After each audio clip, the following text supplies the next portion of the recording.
This is a vitrectomy for Coates syndrome, a very interesting video, which is also very long.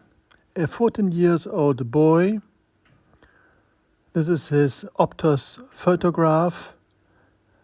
You see the exudation, here the angiography, a vascular area on the temporal side and on the nasal side at 2 o'clock. This is the same boy 2 years later after cryopexy. You see the PVR formation. And this is 1 year later with a retinal detachment. So the decision was made to do a vitrectomy. This is 25 gauge vitrectomy with a Nexus machine from Dork. And you see the total detachment. And I open here the vitreous body. To be more precise, I open just now the anterior hyaloid. You see the retinal break in the periphery. This is actually a 5 o'clock location. You see also that the subretinal fluid escapes from this break. My plan was to do a vitrectomy and place a segmental buckle on this large break. We'll come back to this later. I'm opening now the hyaloid, which is on the retina. I'm using a chandelier light, of course, and in the left hand I have a ultra peel forceps 27 gauge from Dork, and in the right hand I have a vitreous cutter 25 gauge from Dork. And as you can see, I am lifting and removing the vitreous membrane. This is, to be correct, the anterior hyaloid. So I'm lifting and removing the anterior hyaloid. And the aim of the surgery is, of course, to mobilize the retina so that it can reattach. Retina is completely detached. It was in the beginning an exudative detachment, and now we have a rhegmatogenous detachment with a huge hole at 5 o'clock.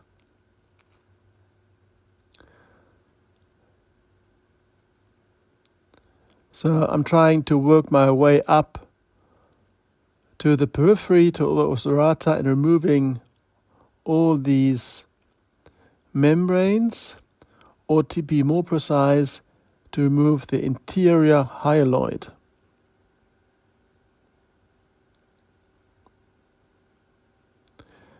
The patient is 14 years old. It's a male patient with a Coates syndrome. Only one eye is affected, but on the other eye he has some avascular area too, which was laser treated. But the main changes are on this eye. So now I'm working my way up to 5 o'clock, 6 o'clock to remove this anterior hyaloid.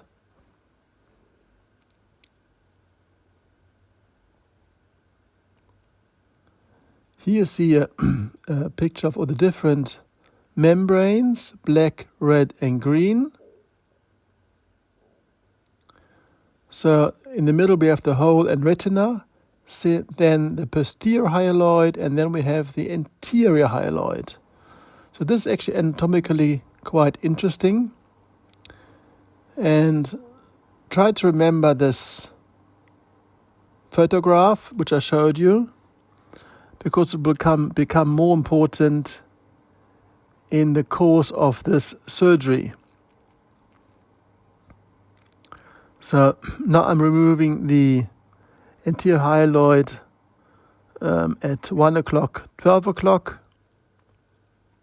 working my way up, and you can see it is essential to work by manual. You cannot do this work monomanual. You must lift these membranes and of course avoid to cut breaks into the retina. So I'm continuing now removing the anterior hyaloid, which is of course time consuming, but we have an advanced pathology.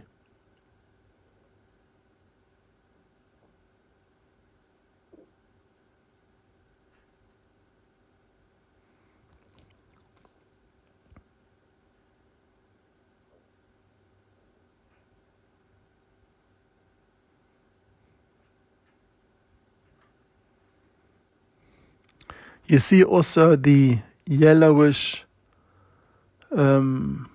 exudates, which are a symptom of this disease, and you'll actually see that they are located here behind the posterior hyaloid. But we'll come to this a bit later. Now you see how well you can actually remove this hyaloid from the underlying tissue. You just simply need patience and work by manually.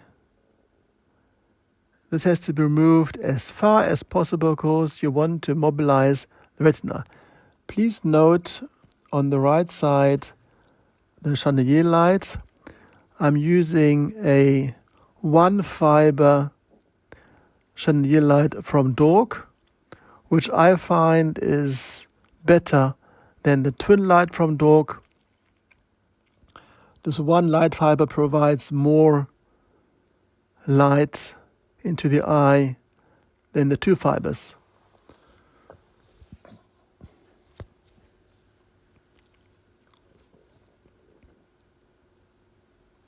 Now I'm working on the other side of the eye, removing here the anterior hyaloid, and of course always from central to peripheral up to the ora serrata.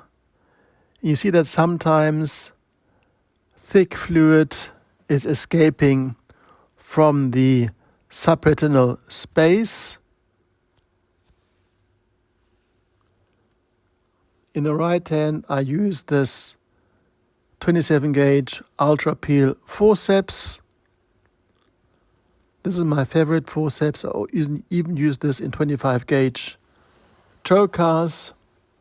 You see how well you can remove this tissue from the underlying tissue, and then with the cutter you can remove or cut the anterior hyaloid. Yes, coming to the cutting settings.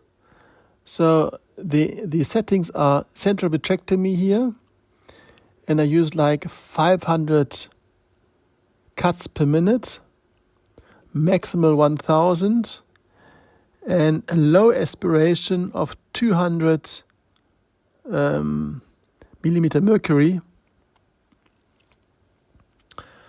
So you want to have a low cutting frequency, like 500, maximal 1000, and low aspiration because you want to avoid to aspirate retina and create breaks in the retina.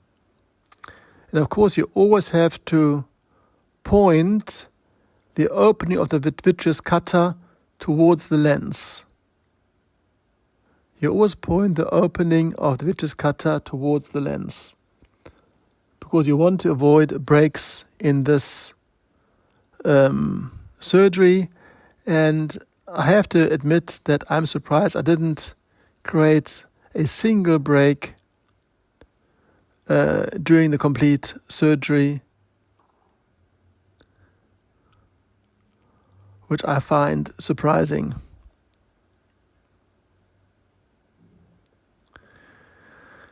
You see, this is a very time-consuming surgery because the anterior and posterior hyaloid are firmly attached to the underlying tissue or retina, and they have to be removed because the aim of the surgery is the mobilization of the retina and the retachment of the retina.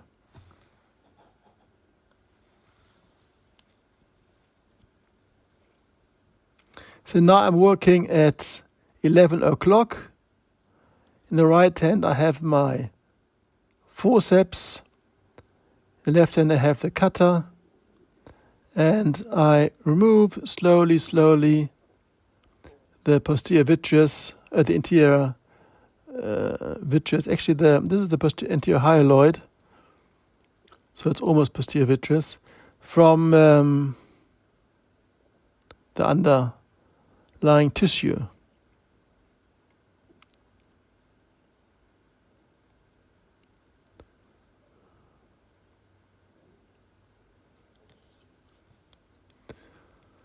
The patient now is 27 years old. The disease was diagnosed when he was 13 years old, and a delayed laser treatment was done. I assume if a timely laser treatment would have been performed, we could have avoided this detachment.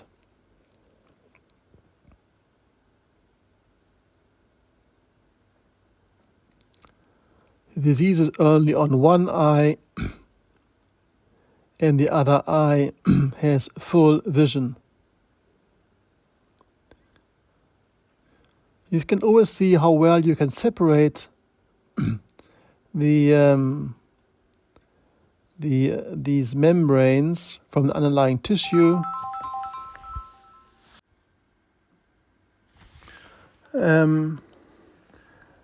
Now you can see how well you can remove this tissue from the underlying tissue, and I'm working my way up. I'm working now at 7 to 8 o'clock.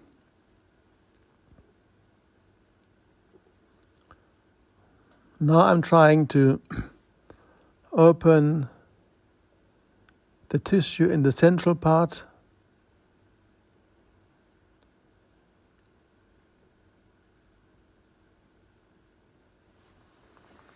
The very yellow part is actually the macula. You will see this later on. Now you can please guess what I'm pulling now. What is this tissue which I am pulling up with the ultra peel forceps?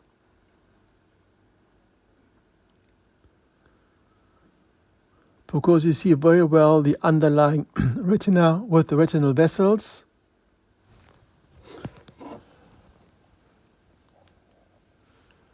And I am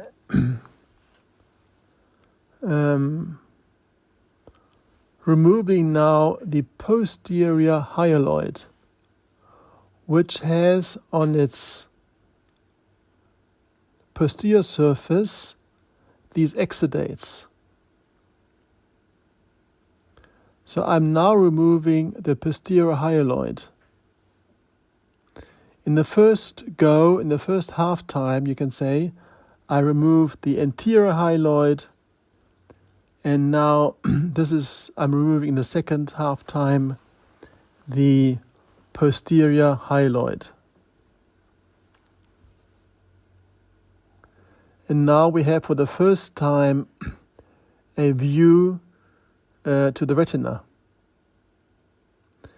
And where the forceps is there, this is actually the macula, the posterior pole with a huge subretinal exudate.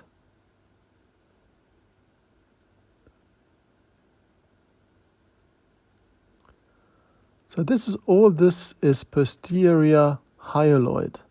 So this surgery actually is, in my opinion, anatomically very interesting because you see all these different tissue levels of the vitreous body. The retina, posterior and anterior hyaloid.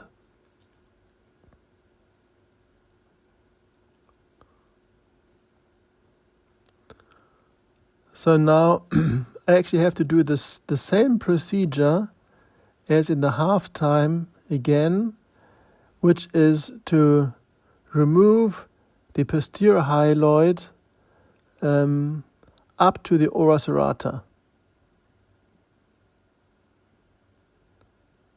Yeah. So I'm doing the same procedure. I'm holding a forceps in my right hand and the vitreous cutter in the left hand, and I'm simply removing and cutting the posterior hyaloid up to ora serrata because you want to mobilize the retina as much as possible. That's why you have to remove this tissue up to the ora serrata.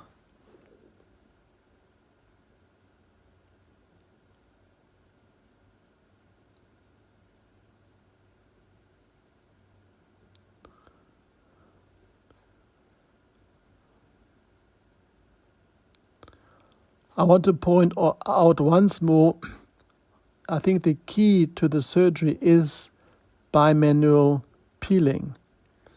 It's not possible to do the surgery monomanual with a light pipe in one hand and the cutter in the other hand. You need two hands with instruments, forceps and the cutter to remove this tissue up to the ora serrata. You see how much it adheres to the retina, and you must of course avoid cutting into the retina. I always point the opening of the cutter towards the lens. You see all this pulling of the retina. So removing this tissue, of course, will mobilize the retina. If it is sufficient at the end, we will see. But you see now how the retina can relax and redetach.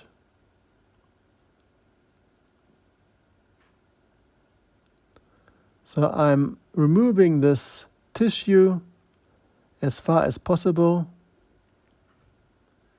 Here the exudates, which are located on the posterior side of the posterior hyaloid.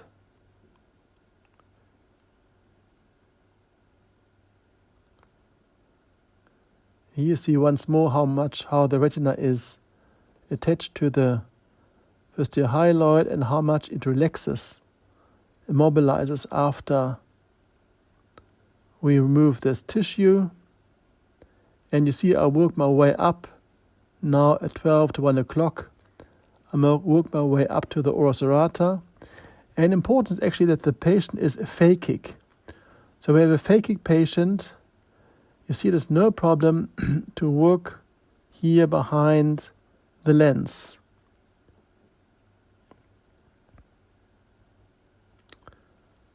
But of course, if you find it not possible to work behind the lens due to the size of the lens, I would not doubt to make a phaco surgery. I always avoid a lensectomy.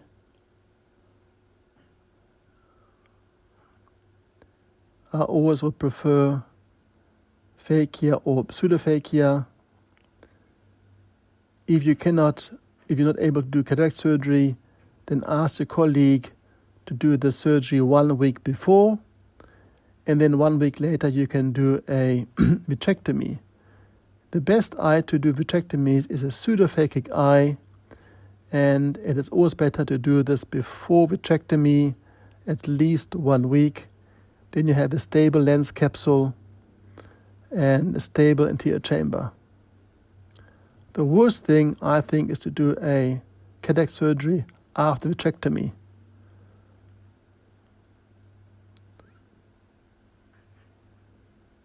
Because the cataract surgery is difficult, and the lens is harder.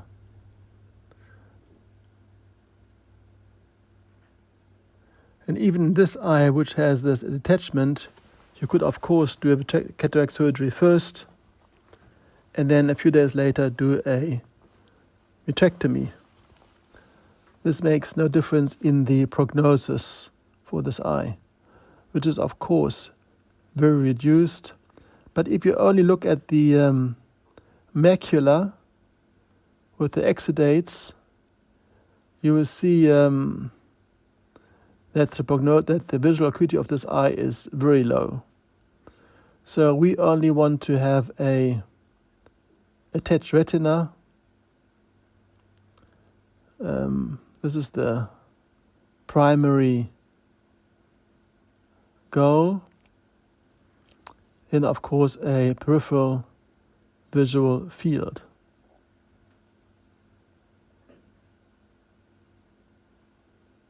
The patient is now 17 years old.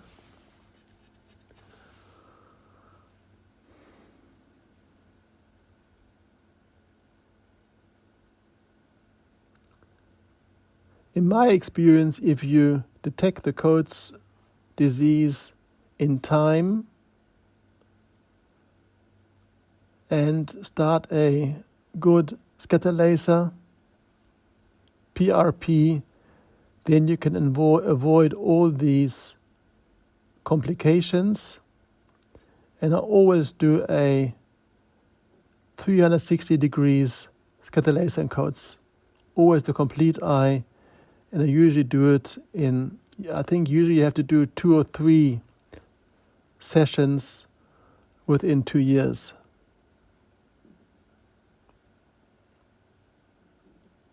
But I always would do a 360 degrees treatment, ideally to the arcade. And this keeps the eye quiet, and you can have quite good visual acuity and prevent these detachments, as in this case. But of course, if the patient presents late in the course of the disease, then it gets difficult. You see, now I really have here the posterior hyaloid, and I'm again removing all this tissue as far as possible to the ora serrata to reattach the retina.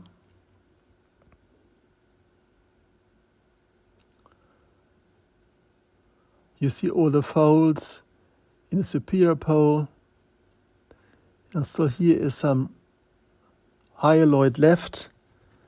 So it's a very time-consuming surgery. And you always have to try to avoid to do retinal breaks.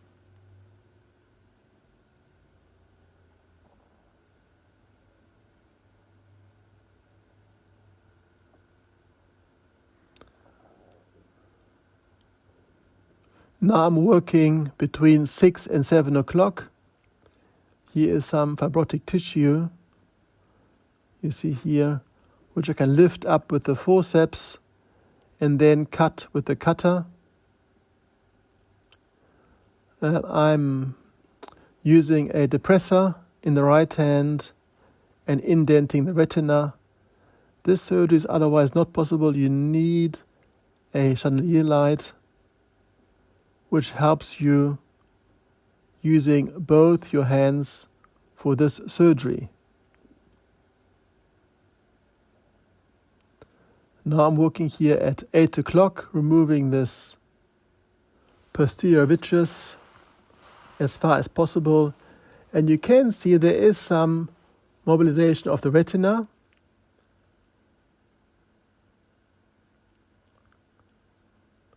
And the very yellow part is actually the macula, with very strong exudates there.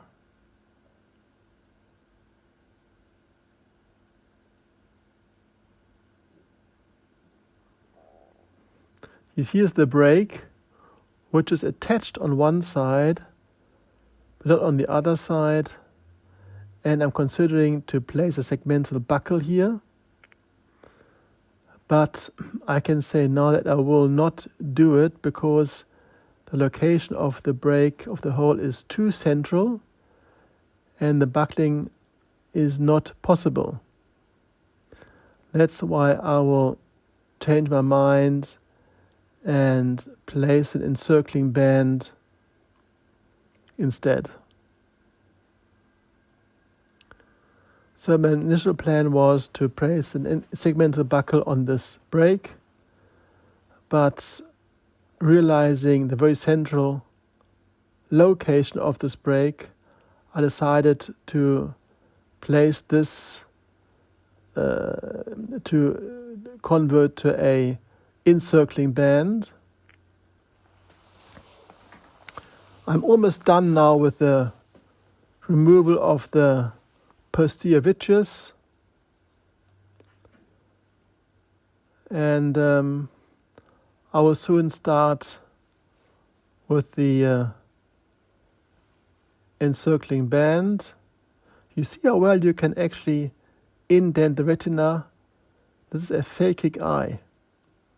So this is now endodiathermy of this brake. I have to mark it for the consecutive laser treatment. And now I'm doing a fluid air exchange. This is a very important maneuver because it shows me how the retina reacts. It's actually a test if the retina attaches under air. And you see it does quite well. And I'm quite positive surprised. So I decide now to place an encircling band. I move back to fluid because I want to use the encircling band under a fluid-filled eye. Here you see the Watzke-Allen forceps and encircling band.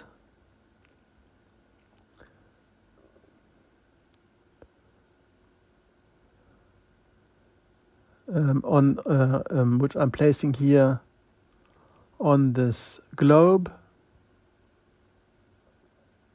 I always use encircling bands in detachment of children. And now I'm replacing the trocars and the light. This is the one fiber from Dork. I'm again injecting, doing a fluid against air exchange. This is a fluid against air exchange. And now, of course, a laser photocoagulation of the edges of this brake. And then the next step will be silicone oil. I will inject. Actually, I first will pull the band stronger to have more constriction, and then I will inject 5,000 silicone oil into the eye, 5,000 centistoke silicone oil. And you see how the air escapes, and I'm closing the conjunctiva with Vicryl 80 stitches.